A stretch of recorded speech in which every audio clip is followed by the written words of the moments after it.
കൂരിരുളിൻ പടവിൽ മുന്നിൽ മിന്നിത്തെളിയാൻ പൊന്നിൻ താരത്തിരിയായി നീ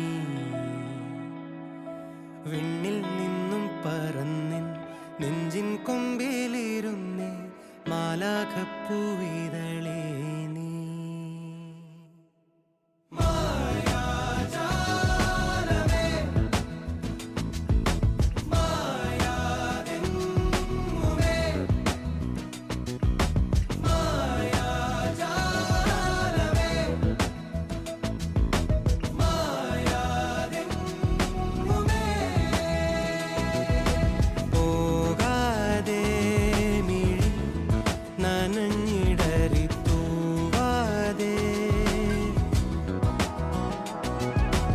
ഇത്തരം എളുപ്പം തയ്യാറാക്കാൻ പറ്റുന്ന റെസിപ്പികൾക്കായി എൻ്റെ ചാനൽ സബ്സ്ക്രൈബ് ചെയ്ത് സപ്പോർട്ട് ചെയ്യാൻ മറക്കരുത്.